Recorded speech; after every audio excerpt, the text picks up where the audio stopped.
Hello my beautiful friends and welcome to my latest video. If you have got this far and you're still not sure whether or not to watch it, please highly consider before going further, because I am going to be talking about my experiences with rape. Now, some of you may be wondering why I've decided to make this video. Some of you may be thinking that I'm doing it for attention. Some of you may be thinking I'm doing it for woe is me. To be honest, I don't care what anyone thinks about why I'm doing it or what I'm doing it for, but I will tell you the reason I'm doing this video is for two reasons, or two main reasons. The first reason is it is Sexual Assault Awareness Month, and as somebody who has experienced sexual assault and rape, I want to get involved. I want to share my story. I want to get a voice out there. I want to remove some of the stigma surrounding rape, talking about it, dealing with it in every sort of manner. The second reason is that there is so much shame surrounding the concept of rape, especially from survivors who have experienced it. And it's not talked about enough, and it's not talked about explicitly so that more can be done to prevent rapists from raping people. Even the word itself is quite difficult to say, and actually that was part of my journey, struggling to come to terms with that word, with the actions that came with that word, and everything that I knew about the situation at the time when it occurred. So today I want to talk about my experiences with rape within a relationship. And I will say right now, this is very unscripted, but there are a few key points I want to get out. So there's not really any emphasis on a particular outcome in this video. It's just me sharing a few thoughts I have about my experiences, and may open up doors for conversations from those of you watching. So the first thing I want to speak about is the stigma surrounding rape within a relationship. Because I think a high percentage of people assume that the majority of rapes, or a high percentage of rapes, occur from strangers. And actually the truth is that there's a larger percentage of rapes that occur by people who are known to the survivor. And I think that's really important. The second thing is, often when you hear people speaking about rape within a relationship, an immediate response is, if I was raped in a relationship, I wouldn't be continuing that relationship. And without offending anybody by saying this, that's a very uneducated response. That's not attacking anyone personally, that just is coming from a very uneducated place. Just like my responses I get from people who say, and I'm going to do a video on this very, very soon, you know, it takes two to tango in an abusive relationship, or, you know, you should have just left. Why did you stay? Those sorts of questions come from very uneducated perspectives. And so I want to put a bit of a perspective, bit of a tongue twister as well, onto this. So I was in a severely abusive relationship for 2.5 years. And during that time, I experienced 2 times when I was raped. I want to make it very clear, I'm not going to go into very specific detail about what happened, for 2 main reasons. First main reason is, by the end of the year, I'll have my 2 books out, and in the book I go into more detail about both of these incidences. But the second reason is, currently there is a criminal investigation taking place because of the criminal activity that included these 2 rapes. So I'm not going to give specifics because I do not want to guide, lead, sway the criminal investigation in any way. But both times that rape occurred within this relationship, I explicitly, with my verbalizations, with my actions, made it very clear that the answer was no. In very, very many different formats. And it wasn't taken into consideration. Both times that the incident took place, there was a hell of a lot of abuse that led up to that moment, and that abuse led me to becoming an hysterical mess on the floor. And I have to say this because I have to put it into context of what I'm going to say next. So both times before the rape took place, I was an hysterical mess, sobbing, eyes swollen from crying so much, snotty nose, could barely breathe. And that was the lead up to the rape occurring in both instances. Now, going back to the question, why would you stay in a relationship if you were raped? Because for those of you who understand the dynamics of a pathologically abusive relationship that involves emotional and psychological abuse, these predators, and I will use that word and I will use it very clearly, these predators know what to say and do to convince you of your reality. We all heard about gaslighting, but in a relationship over a long period of time, when you're being gaslit so frequently, and then emotional abuse is being sprinkled in there every minute, hour of the day, you are left completely questioning your reality and so forth. So the second time, and I'll talk about the second time that a rape occurred, the following day I was absolutely love bombed to death, basically, and made to feel like I was the most amazing person in the world. Now, at the time, it left me very conflicted, but over time, over the couple of days after the rape took place, it really convinced me of my reality, that it hadn't actually happened, that it hadn't actually been rape, that maybe I hadn't been stern enough, that maybe I hadn't used the right words, that maybe my actions had meant different things. Because how could somebody be and treat me like this if they had raped me 2 days before? And from a healthy perspective, from a perspective outside of an abusive situation, somebody who has worked for a lot of my experience and now can see it in hindsight, it seems really straightforward, but that was clear gaslighting, that was clearly emotional abuse, that was clear love bombing, to the extent that it was to mean that you question your reality and ultimately you were convinced that it didn't happen. But at the time, you don't see that. When you're in the midst of it, you don't see it at all. So that was the first reason. I'm not going to go into specifics, but also the particular night that the rape took place, I was also afterwards put into a position where I physically couldn't leave the situation, but I'm not going to go into that anymore. So it wasn't a case of me leaving straight away. There were actual many elements to that event that meant I physically couldn't leave right there and then, and therefore the following days were a really good way of patching things up and convincing my reality was not my reality, basically. The first time it took place, first of all, I wasn't in this country. And when I say this country, I mean the UK right now. So I was very, very isolated. The perpetrator who raped me also had control of my passport, so I was not able to leave the country.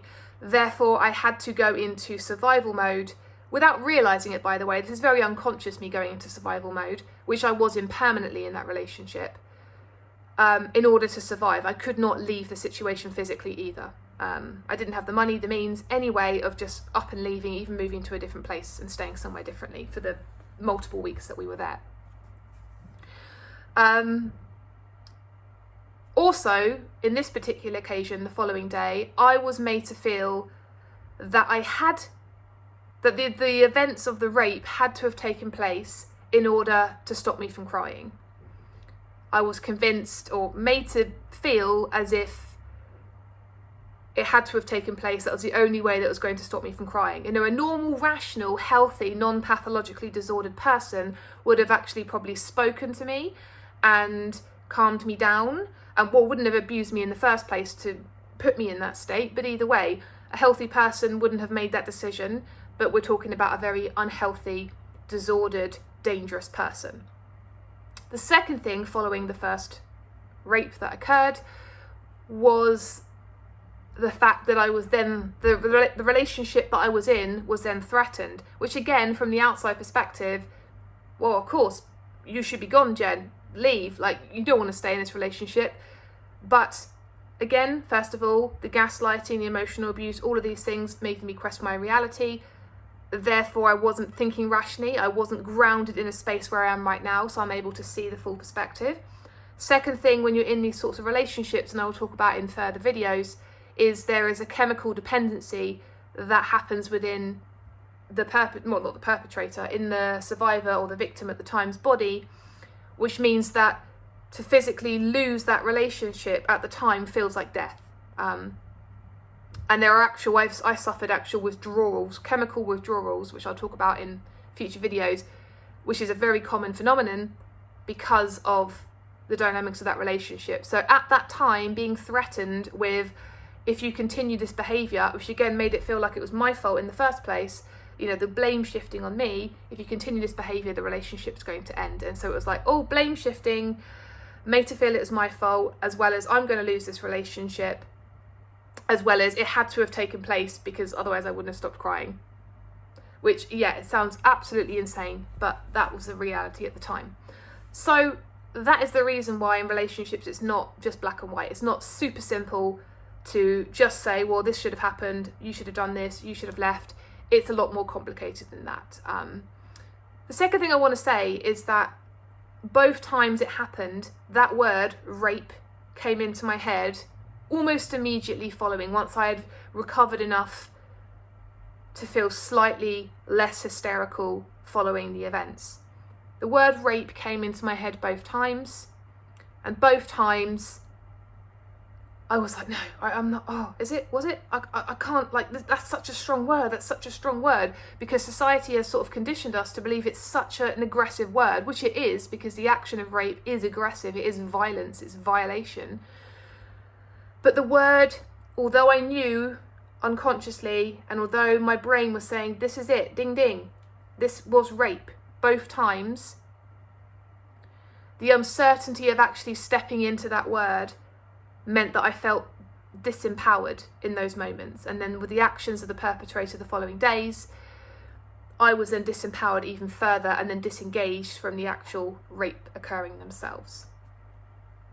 One thing I want to state, which I think is quite important in relationships, abusive relationships, especially ones where you have a pathologically disordered person, so somebody with a personality disorder. I'm not going to go into too much detail in this video, but I'm sure you'll kind of get the gist of what I mean from my other videos, is unconsciously, in order to survive, because your nervous system is in constant survival throughout the entirety of that relationship, which is why you become so dysregulated, which is why there are so many physical, emotional, mental ailments that change, and actual physical brain damage for some take place. Aside from that, another coping mechanism that individuals do in these situations is they go into a state of denial. And actually I'm going to talk about denial in a great deal in future videos, because there's a lot of trauma, and denial and trauma are very much interlinked, just like trauma and shame. And I'll be doing a lot of deep diving into denial and shame in future videos. But in this relationship, in order to survive the environment, I had to go into a state of denial. And again, it wasn't something I thought of consciously, like, oh, I need to go into denial because I can't handle this. My brain was not able to process the violations, the warfare that was going on and taking place on a day-to-day basis, externally to me in the relationship, internally to me in my head, because of the dynamics of that relationship and because of the way that person was abusing me. So my brain had to keep me safe. And the only way it could keep me safe was to go into a state of denial, was to not remove memories, but to displace memories in my brain until there was a time when I was able to actually sit with that memory and deal with it then. And that's another thing I'll talk about in later videos, the survival mechanism that the body does in the brain. So I had to go into a state of denial. And the entirety of that relationship, I was in a state of denial. Because to actually sit and to say, Jen, that person raped you, would have actually completely fragmented my entire world, because I had built up in my head, partly through survival, partly through naivety, and partly through various other aspects of complexity, I wanted to be in a relationship with this person, and I had been convinced that everything in the relationship was my fault. So I was trying to mend myself, I was trying to fix myself, because I was the problem, supposedly. And I loved this person, and I thought this person loved me, because of, you know, the things that this person was saying and the hints that this person was making about our future. And to actually sit with, but this person just raped me, was something that my brain was not able to fathom in that moment, and for a long time was not able to fathom, and come to that conclusion and realise this person in my life was not the person that I knew him to be. And I've since now known that I didn't know him at all. Nobody knows him at all. He's a completely different person. People with personality disorders are just dissociated so much. They're not the person. They're completely manufactured. They're a fake. They're inauthentic. So I didn't know anything about him. He just gave me what I needed to know in order to sustain this relationship. So going back to the denial thing, the idea of actually sitting with that truth would have been far too much. I would have imploded. So there was also denial going on. I think the third and possibly the main thing I want to mention in this video is the shame that comes with rape. Because in society today, there is so much shame, unconsciously and sometimes consciously, placed on the victim, placed on the survivor of rape. And me, again, I internalized that because I didn't know any different. So all I could think of, if that was rape, it had been my fault. I was now disgusting. I was now unclean. Oh my goodness, something happened to me. I'm like a victim of something.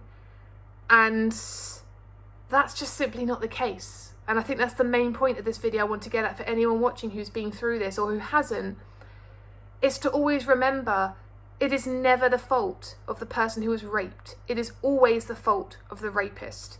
That is what the focus needs to be on, stopping people from raping other people, not trying to protect other people from being raped. And because of that, it's made to feel like it's the person who's been raped's problem, and therefore the shame that you take on board because you feel, maybe if I hadn't said this, or maybe if I'd been more assertive, or maybe if I hadn't done this, or maybe if I'd been a better person, or whatever it is, that just creates a huge amount of shame on that victim. And so therefore so many people don't report it to the police because of the shame. They feel they're not going to be listened to. They feel they're not going to be taken seriously. They don't want to reach out and speak to people, and they keep it bottled up inside them, which just ends up re-traumatizing them because they're carrying this heavy burden around with them, feeling like it's their fault. And I just want to say to anyone watching this, whether or not you've experienced this yourself, the shame is never on you. The shame is always on the person who raped you, without a single shadow of a doubt. It's never, just like abuse, where you think, maybe if I hadn't said this, or hadn't done this, or hadn't been this, or had been this, it's never about you. The abuse is always on the abuser. The rape is always on the rapist. And in future videos, although I'm not going to specialise in sexual assault and rape within my trauma coaching, I will be talking about things you can do that I've done to remove the shame from yourself, from your mind and your body, remove it and give it back to the person who it belongs to. Take my shame, take the shame. It's not mine, it was always yours, have it back. And that's, I think, the main point I wanted to get at in this video is the shame. So I hope this has been fairly insightful.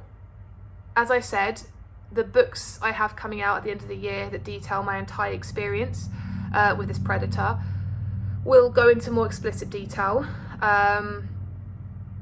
about both of these incidences, and you may get a better understanding then, for those of you who are hopefully going to purchase the book, about the lead up and the aftermath of my experiences. And anyone watching this who got to the end and feels uncomfortable in any way, I would love to know, comments below, what it is about your discomfort, or you can private DM me. What is it about your discomfort that you're feeling? Is it the fact that I'm talking about it so explicitly? Is it some certain concept I've spoken about? Is it because you're sort of like tying up to something you've lived through? Whatever it is, I would love to know your feedback on this. And I just hope that this video gives other people the courage to stand into their power and know that any shame they carry because of their experiences were never theirs to have, never theirs to hold, never theirs to keep. And as I say, I'll be doing lots of work on shame. not just involving sexual abuse, sexual assault, rape, on lots of various elements in life in the future. I'll be doing lots and lots of videos and concepts and content on denial as well. And yeah, I am very open about this. I am able to talk about it quite detailed. I'm not in any space where I feel triggered by talking about these things anymore. And that has taken a lot of healing to get to that stage. And if you're watching this and maybe you're feeling a little bit uncomfortable, as in you're not quite there yet, just remember, as I said, it's not about comparison. You're on your own journey, I'm on my own journey. We'll reach the places we need to be in the time that it takes us. And yeah, I can't say I hope you've enjoyed this video, but I hope you found this video educational. I hope you've taken something from it. And my only thing to say, and I just as from a healing perspective, if you feel any discomfort watching this video, I hope that you can sit with that discomfort and figure out what it is that's actually making you feel discomforted, not discomfortable. And if you feel like sharing that, I would love to know. If you don't, that's all you. But until the next video,